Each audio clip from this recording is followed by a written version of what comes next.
Hi everybody, welcome back to my channel. This is Brandon. Thank you for joining me again today for another skincare vlog. Today I'm going to be discussing an ingredient beloved by skincare enthusiasts the world over, and that is niacinamide. But before I begin, please hit the like button. It really helps my channel grow and reach more people, and I really appreciate it. And definitely, if you want to stick around and see more skincare videos from me, hit the subscribe button as well. Stick around, join this community. I would love to have you here. So I know everyone has told you to try niacinamide. Your girlfriend, TV advertisements, the clerk behind the checkout counter, the guy on the corner of the street, everyone's telling you to try niacinamide, use it, niacinamide, niacinamide. Honestly, if I hear niacinamide one more time, I'm gonna lose it. It's in practically every single product. It's ubiquitous in the skincare industry. Everyone loves it. Everyone cannot stop talking about it. But honestly, it really isn't a bad ingredient. I mean, niacinamide can brighten the skin. It can reduce redness and reduce hyperpigmentation. There's even evidence to suggest that niacinamide may even help combat the effects of UV photoaging, i.e. reducing signs of wrinkles and fine lines. That's pretty hefty claims for one ingredient. But for some people, niacinamide, for whatever reason, can cause irritation and redness, things that the ingredient actually does the opposite of. I mean, again, niacinamide reduces redness, it reduces all the irritation and inflammation. It's an anti-inflammatory ingredient, but for some reason, there's going to be a small proportion of the population that experience breakouts, purging, skin dryness, as well as redness and skin burning. Again, it's kind of ironic considering the ingredient does the exact opposite for the majority of people. If you experience irritation, if you experience skin dryness from niacinamide, stick around because I'm going to tell you some reasons why it may be contributing to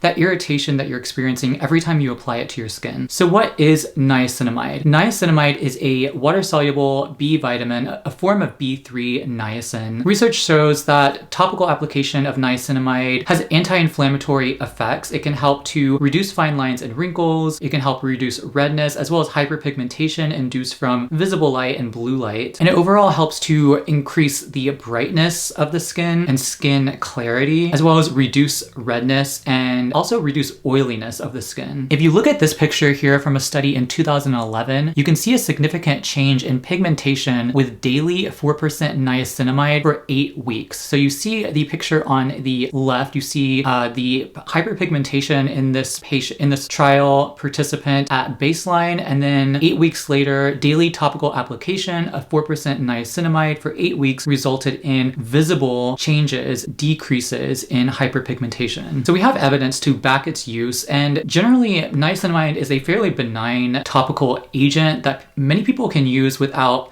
any sort of adverse effects or irritation. It's increasingly being used in skincare products. Again, like I was sort of alluding to earlier and how I was sort of like frustrated, not really, but like almost every skincare ingredient that you pick up these days has niacinamide in them, from moisturizers to sunscreens to even some facial washes. Typically it's used in around 4% concentrations. I mean, this is what's generally used in clinical trials and research studies. And especially at these concentrations, niacinamide doesn't really cause any sort of irritation or any sort of inflammation. Again, it's the exact opposite. Now that's for most people. But if you're watching this video, you're probably not like most people. And there are two forms of niacinamide that can be used in cosmeceuticals, and that includes niacinamide and nicotinic acid. Now, nicotinic acid is the form of B3 that can be used quite effectively as a topical agent on the skin, and it may even have more benefits for the skin than niacinamide. And this is due to the effects that it has on increasing NAD in the skin. Nicotinic acid, in comparison to niacinamide, also has drug-mediated effects on the skin via the interaction between nicotinic acid receptors on the skin. Yet the disadvantage to using nicotinic acid on the skin versus niacinamide is that nicotinic acid can actually increase vasodilation and cause sort of the skin flushing effect. Skin flushing is basically increased redness and warmth in the skin. And this isn't harmful. It's not harmful for your health, generally speaking, but it can be annoying. It can be aesthetically unappealing to most people. People don't want to be walking around with red, warm skin. People can feel embarrassed. Niacinamide, on the other hand, compared with nicotinic acid, doesn't generally cause vasodilation and doesn't cause skin flushing. And for that reason, niacinamide is the primary form of B3 that companies will use in their products. So what are the benefits of niacinamide? Just a quick brief overview before we get to the problems that it can potentially cause for some people. Niacinamide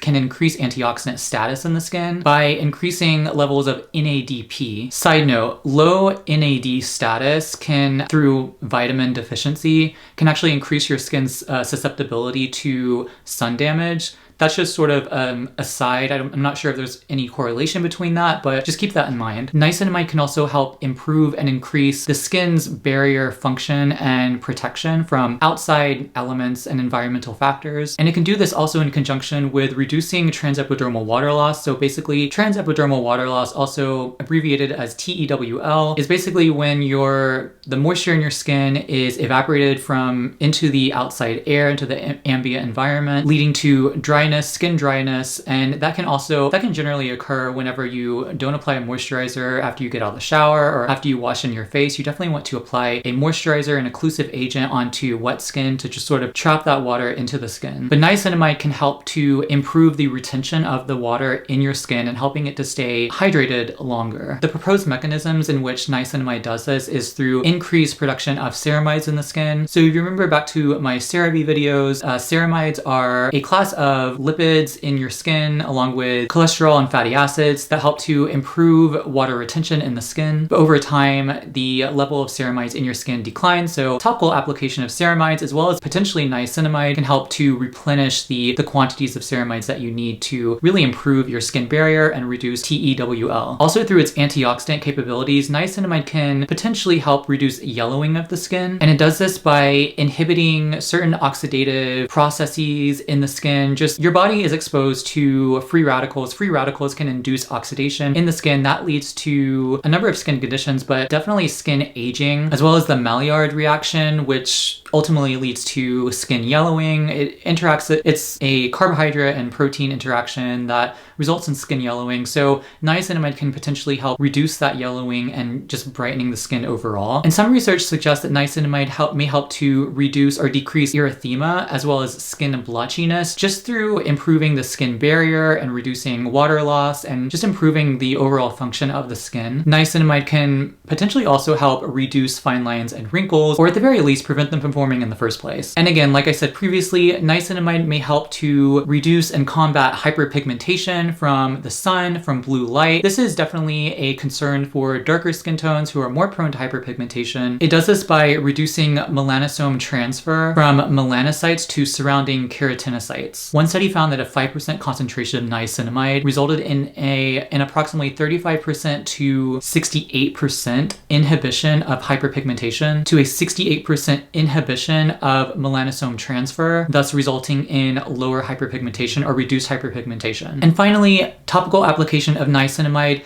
may help reduce acne. And this may be in part contributed by its anti-inflammatory as well as maybe its antioxidant capabilities. Okay, so people who experience irritation from niacinamide, like I said, it's not all that common, but there are some people who just, again, for whatever reason, will experience some type of irritation, inflammation, redness, warmth, you name it, itchy skin, dryness. And there are many reasons for this. So one thing that it may be is your skin is purging, and that's basically, you've probably heard about this before, it's basically when you are introducing a new topical active ingredient into your skincare regimen and you have this sort of eruption that comes into the skin surface and it looks like you're reacting negatively to the topical application of the new active. Purging is basically, it's when the new active ingredient is causing your cells to overturn more quickly than they would normally do. That may be beneficial in the long run, and if it subsides within a few days, a week, or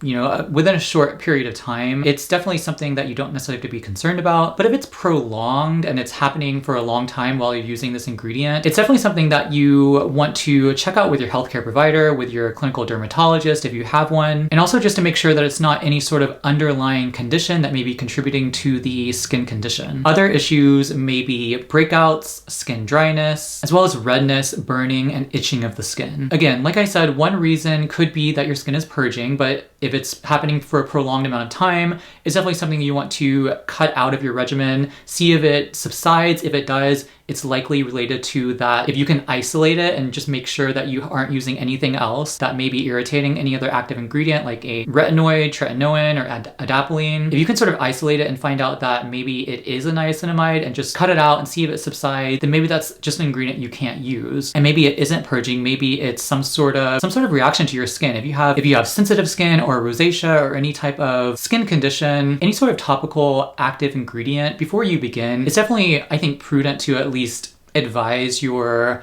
healthcare practitioner, your clinical dermatologist, just to, consult with them just to see if it's something wise that you should be including in your regimen. Now, because there are very few research studies documenting adverse reactions to niacinamide, the reason why you in particular may be reacting negatively to the ingredient is relatively unknown. I mean, the research studies that we have that use topical niacinamide, very few adverse events occur with the ingredient, so there are no conclusive answers to why one person may be reacting negatively to the ingredient. Now, I mentioned purging, but there's also the possibility of an allergy. You can develop an allergy to basically anything, especially things that you're applying at high concentrations for a very long time. The fact is, it's highly unlikely that you will be allergic to niacinamide. Again, it's a B vitamin. Everybody needs these vitamins, just taken orally. I know it's differently than topically, but the ability to develop an allergy to niacinamide is relatively low, and it's likely not there. I mean, it's definitely something that you can ask your doctor about, but again, it probably isn't an allergy for most people. It could also be skin flushing. Like I said previously, excess B vitamins in the diet, as well as excess topical nicotinic acid, for example, can increase skin flushing, which is reddening, warmth in the skin, which is reddening of the skin warmness. This skin flushing,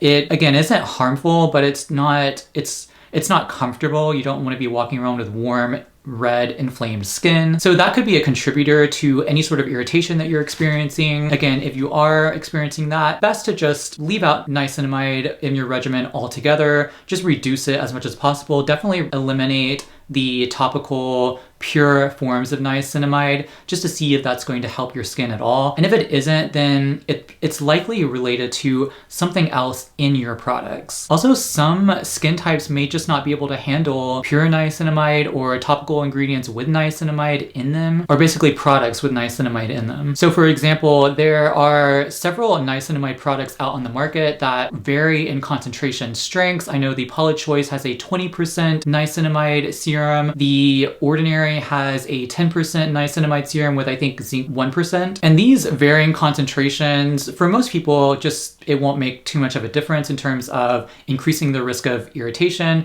But for some people with different skin types, maybe sensitive skin, the higher concentrations may be contributing to irritation, especially in combination with any other ingredients that you may be using. Also, as time goes on, your skin type changes to a certain extent. So the ability for your skin to tolerate an ingredient in one part of your life may not be able to tolerate the same ingredient in a different part of your life. So your skin is constantly changing. So it just may be that your skin type has evolved to a certain point where it just can't accept it at the moment. Again, this might be highly unlikely, especially in the case of niacinamide, but everyone is different. Everyone has a different skin type, skin microbiome. Everybody reacts differently to different things. Okay, in regard to solutions, what can you do to ensure that you can still use niacinamide and take advantage of its benefits for the skin, like the anti-aging benefits, the antioxidant benefits? I mean, it's a powerful